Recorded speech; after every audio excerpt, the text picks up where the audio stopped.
24 ساعة في كولومبو. فيل في وسط المعبد، أصغر بوذا في العالم. فاينلي وصلنا سريلانكا. في الفيديو ده هقول لكم كل حاجة ممكن تعملوها في يوم واحد في عاصمة سريلانكا كولومبو.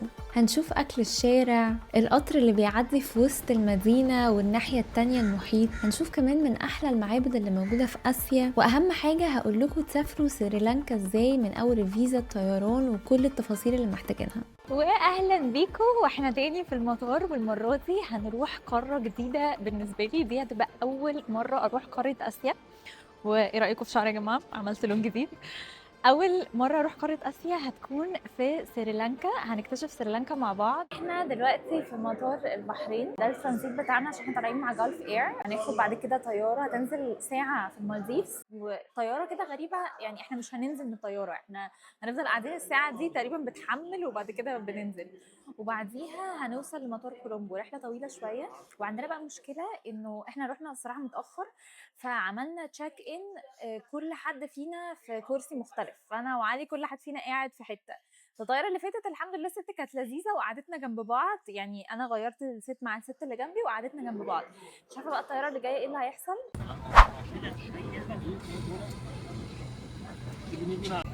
بعيدا عن موقف الكراسي بتاع الطيارة، تعالوا اقول لكم ازاي تروحوا سريلانكا لو انتوا من مصر او من اي بلد عربية. معظم البلاد هتحتاج تعدي في ترانزيت عشان توصلوا لسريلانكا، ما عدا لو انتوا موجودين في الامارات او في البحرين. واحنا اخترنا نطلع مع جلف اير لان هما كانوا ارخص سعر في الوقت ده. الطيارة اخدت حوالي 14 ساعة من القاهرة لكولومبو، وحجزنا الطيارة من ويب سايت اسمه فلاي دبليو تي. اخترناه علشان نعرف ندفع بالجنيه المصري، فما احتاجناش ندفع ال 3% بتاعت الكريدت كارد، وده كود خصم ممكن تستخدموه لو حجزتوا اي طياره من عندهم. بصراحه جلف اير كان طيران كويس جدا، وبعيدا عن موقف الكراسي ده، بس الدرجه الاقتصاديه كان مساحه السيتنج اريا بتاعتها كويسه، وكان في لاج روم كفايه ان انتوا تقعدوا في رحله مرتاحين، وكمان الاكل اللي كانوا بينزلوه كان لطيف بصراحه.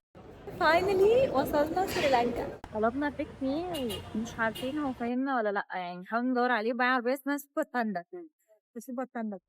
لقينا بيك مي في الاخر في العربيه صغيره مش عادي ماشي. وبعدين اول ما جه احنا بنبص فمش فاهمين هو ليه جايب حد معاه. فبعدين جمعنا ان هو بيسوق ناحيه اليمين مش الشمال.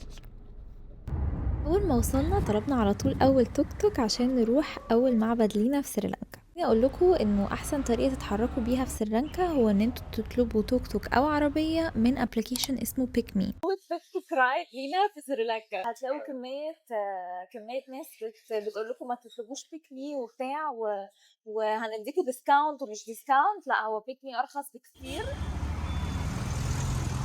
معبد جنجرمايا موجود في مكان هادي جدا في مدينة كولومبو جنب بحيرة بيرا. أول جزء اللي عند البحيرة اسمه سيما مليكا، ومعناها المعبد العائم، والمكان ده مخصص للمديتيشن والتأمل. أما الجزء التاني من المعبد أول ما تدخلوه هتحسوا ان انتوا دخلتوا عالم تاني. تلاقوا فيه قاعات كتير كل واحدة فيها مختلفة عن التانية، وتفاصيل كانت تحفة. المكان هنا فيه أفيال، تماسيح، ساعات، بوذا كتير قوي مختلفة، حاجات كتير قوي تحفة يعني. لا بجد عاجبني قوي، خطير. جنجرمايا مش بيعتبروه بس معبد، هو كمان متحف. هتلاقوا فيه عملات قديمة، هدايا وتماثيل جات من دول مختلفة، أفيال في كل حتة، وكمان أصغر تمثال بوذا موجود في سريلانكا. وسعر دخول المعبد 500 روبي. وبعدها على طول رحنا على تاني أهم معبد هناك. قاعد يعمل وانا مش فاهمه. يلا بينا نخش المعبد رقم 2. تايهين جدا المكان، بس انا مش فاهمين حاجه. ست قال لنا لا تخش واحنا دخلنا. وفي الآخر طلعنا تايهين ورحنا معبد غلط. التمبل التاني ده في منه 2. احنا بقى اتسوحنا ورحنا اللي هو الغلط.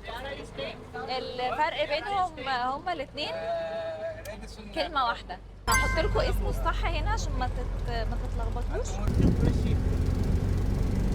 ده ساوث ايجيا لارجست تاور، اسمه لوتس تاور.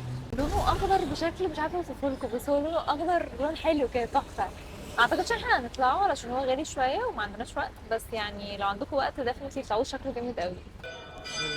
معبد سيري كايلاسوارام واحد من أقدم المعابد الهندوسية في سريلانكا ومكرس للإله شيفا. المعبد مليان بتفاصيل صغيرة جدا، ألوان ونقوش على الحيطان وتماثيل كتيرة جدا بتحكي قصص الأساطير الهندوسية. احنا بقى ماشيين دلوقتي في اللي احنا فيه ده في المطره، وهم عايزيننا نقلع الجزمه ونمشي في الحته دي في المطره ونخش حافين، فطبعا مش هنعرف نخش، يعني انا مش هعمل كده، هنوريه لكم من بره بس. يعني هو ممكن تخشوه والدخول فور فري، يعني ما بتدفعولوش اي حاجه، بس هو شكله خطير الصراحه.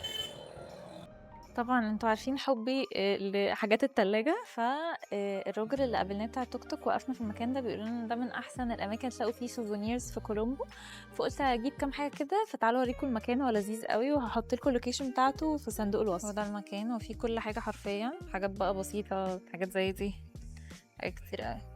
نجيب دي برضو شكلها لذيذ ب 500. بصوا البوتس دي شكلها خطير يا جماعه.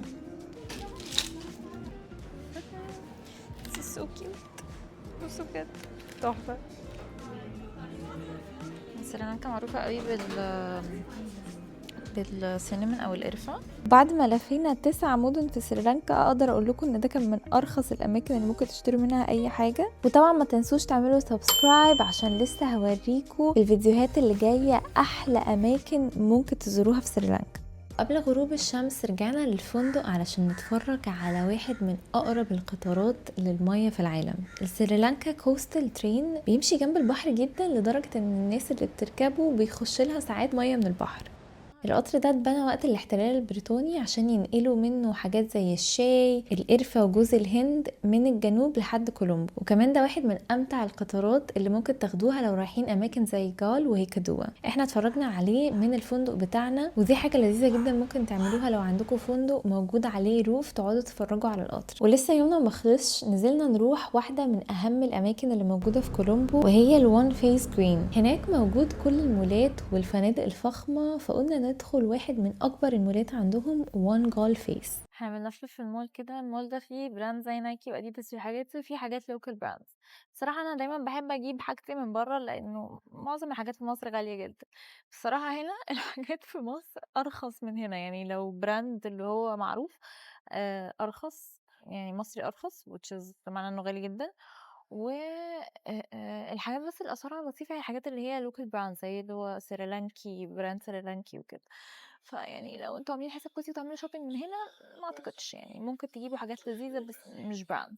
وفي براند سريلانكي كنت بشوفه طول ما انا ماشيه في الشارع، وكمان كان موجود في المول. البراند ده اسمه سبا سالون، فكان عندي فضول اعرف عنه اكتر لان المحل كان شكله تحفه من جوه. وطلعت براند سريلانكيه فخمه متخصصه في المنتجات السبا والعنايه بالجسم والبشره، والمنتجات بتاعتها كلها بتعتمد على طريقه اسمها الايروفيدا، وده طب الهندي الاسيوي القديم اللي بيعتمد على الاعشاب والزيوت الطبيعيه. اول ما تخشوا المكان هتحسوا ان ريحته تحفه وكل الحاجات شكلها تجنن. هتلاقوا في حاجات للبيت، بخور، بودي لوشنز للجسم وبرفيومز، وعندهم لاين معمول بس عشان يساعدك تنام. فاشترينا منه شويه حاجات وبعد كده قررنا نروح الناحيه التانية من المول. خلصنا المول وبجد مش شايفين قدامنا، بس المول قدامه الناحيه التانية الجال فورت. للاسف احنا جايين بالليل، بس هو حاجه لازم تيجوا فيها الصبح سبيشالي وقت السانسيت، وبيكون في عربيات كده صغيره بتبيع حاجات لوكال فود.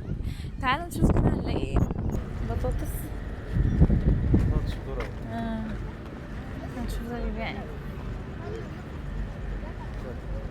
يا لهوي شكله غريب جدا. الناس بقى قاعده وهنا الميه. احنا حاليا بندور على كوكوناتايه، يعني لسه لحد دلوقتي ما جربناهاش، وبجد كنا بنحلم بيها من اول ما جينا.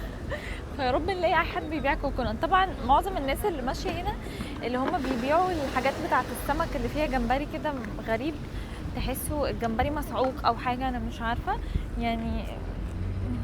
لا مستحيل اجربها بصراحه. انا مش عارفه لو انتوا تقدروا تجربوها ولا لا لو انتوا مكاني، بس انا مش شخص يعني جريء قوي كده، فلا مش هقدر اجربها. كوكونات من بعيد، كوكونات اهي. وده ايه بقى ده؟ ايه ده؟ حاجات لوكال ستاف. هاي. اخيرا. تعالوا ننزل نشوف المحل ده بيقول ايه. هلو. دي كلها حاجات حراقة، كلها محطوط عليها تشيلي. لحظة بس انا شايفين كده عايز تشرح الصبح. ايوه ما انا حاسة، بس مش مشكلة، موجود فرنا.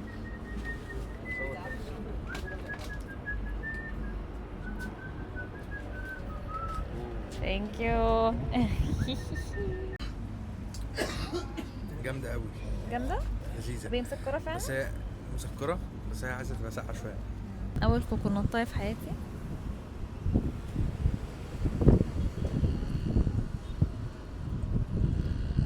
بصراحة I expected more than this. هي لذيذة بس هي يعني مش مسكرة قوي زي ما كل الناس بتقول، بس صراحة الراجل ده كان واحد واقف على جنب كده في آخر اليوم، فهو ممكن يكون مش أحلى كوكونات، بس يعني هقول لكم الامبريشنز بتاعتي في الفيديو اللي جاي. وفي الفيديو اللي جاي هندي كوكونات فرصة تانية، وده طبعا بعد ما نأجر التوك توك بتاعنا ونلف 9 مدن في سريلانكا. ما تنسوش تعملوا سبسكرايب عشان ما يفوتكوش كل الأماكن الخطيرة اللي هنروحها، وكمان أماكن في بلاد تانية كتير. أشوفكم في المغامرة اللي جاية.